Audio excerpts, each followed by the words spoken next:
We have finished with all the 6 ray diagrams for biconvex lenses. We now move on to the concave lens. Before we go to the ray diagram for a concave lens, I hope you have drawn all the 6 ray diagrams for convex lenses, and as you started with the object at infinity and you brought it closer and you kept it between F1 and O in the 6th diagram. So I hope you must have all observed that as the object is brought closer to the lens, the image is formed further and further away from the lens.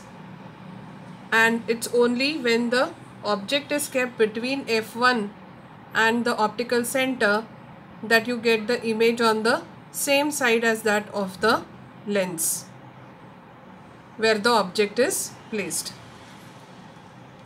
So that gives you a virtual and erect image. Apart from that, the first 5 diagrams you get real and inverted images. You even find that as the object is brought closer to the lens, the size goes on increasing. So these are some of the observations. We now go on to the ray diagrams for concave lenses. You will refer to page number 84 of the textbook. There are only 2 ray diagrams that you need to draw for concave lenses. Out of that, the first one we have already drawn.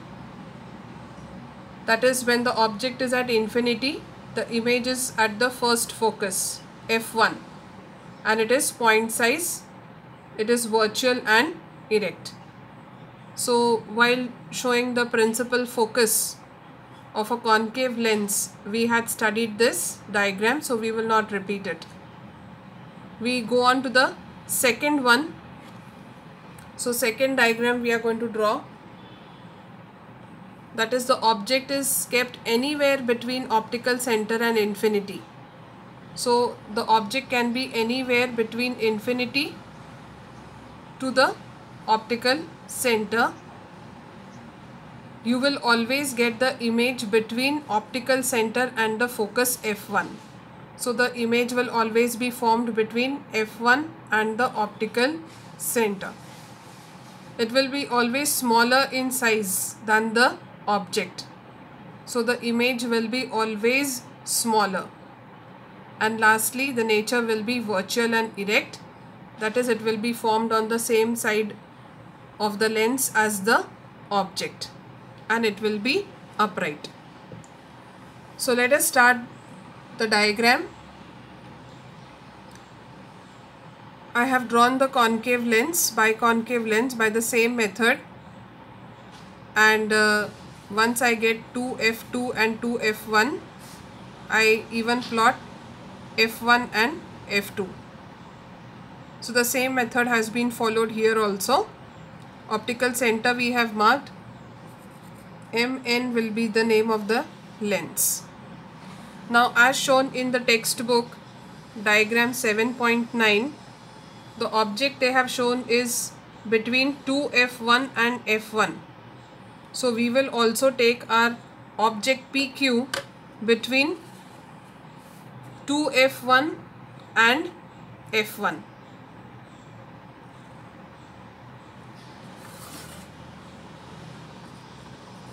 So we show the object PQ between 2F1 and F1.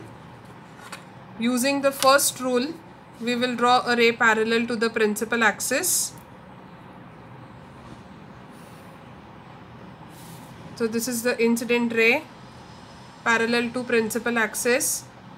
We know that concave lenses are diverging lenses, and hence they will diverge after refraction. So you will extend this ray here this way. This is the refracted ray. It has diverged after refraction. Second rule we will use, the one which is passing through the optical center. So second ray we will pass through the optical center. It will pass without any deviation. Now to get the image, we will extend the first ray backwards. The one which was parallel, after refraction it diverged, and we know that it appears as if it diverges from the first focus. So just with dotted lines you have to draw the ray, and you have to just extend the refracted ray backwards till the focus F1. Now you get an intersection point here. This is the intersection of the two rays here.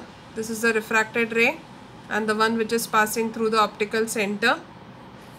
Now the place where you have the intersection, you will show the image. So this is the image. It is virtual, that is, it is formed on the same side of the lens as the object is kept. And this is P dash and this is Q dash.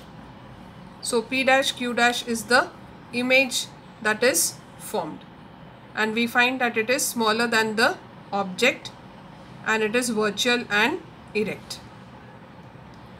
So we have to study only two ray diagrams with respect to concave lenses.